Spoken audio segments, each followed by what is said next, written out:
Give me 2 minutes, then I can give you my thoughts on this subject.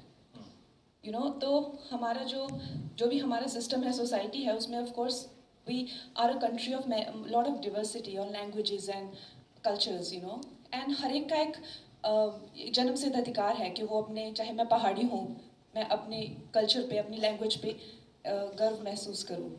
लेकिन हमारा जैसे देश है, to make it one unit, हमें कोई तो थ्रेड चाहिए ना, to run through it, right. अगर हमें कॉन्स्टिट्यूशन को कहा जाए, अगर हमें कॉन्स्टिट्यूशन का सम्मान करना है, तो जब इन लोगों ने बनाई तो हिंदी को राष्ट्रभाषा बनाए.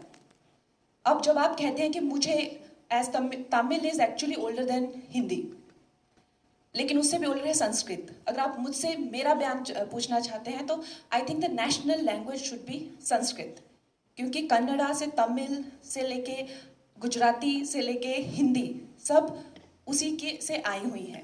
तो संस्कृत को ना लेके हिंदी को क्यों बनाया, उसका जवाब मेरे पास नहीं है, राइट. वो उस टाइम के लिए हुए डिसीजंस हैं.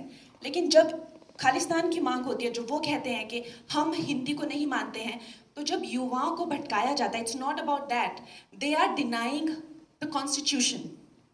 You understand that. तो जब आप कहते हैं कि मुझे तमिल, वो तमिल का भी मूवमेंट हुआ था, they wanted a separate nation. जब आप कहते हैं बंगाल रिपब्लिक की मांग करते हैं और कहते हैं कि I don't consider Hindi as a language, then you are not denying Hindi.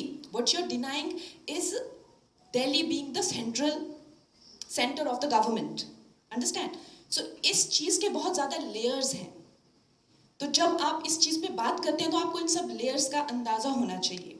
तो जब आप हिंदी को डिनाई करते हैं, तो जो भी हमारा कॉन्स्टिट्यूशन है, दिल्ली की सरकार को आप डिनाई कर रहे हैं, राइट. एम आई राइट और रॉन्ग? आप दिल्ली को नहीं मानते क्योंकि हमारा संविधान, चाहे सुप्रीम कोर्ट हो, चाहे किसी तरह के एक्ट बने, चाहे दिल्ली में जो भी सरकार करती है वो हिंदी में ही करती है ना. अगर आप चाहे देश भी घूमते हैं, चाहे बाहर भी जाते हैं, जर्मन हो गई या स्पेनिश हो गया, फ्रेंच हो गया, they are very proud about their language. लेकिन no matter how dark the colonial history is, fortunately or unfortunately, English has become that link. Today, even within the country, we are using English as the link to communicate. Should that be the link, or should Hindi or Sanskrit be that link, or Tamil? We have to decide that. We have to take that call.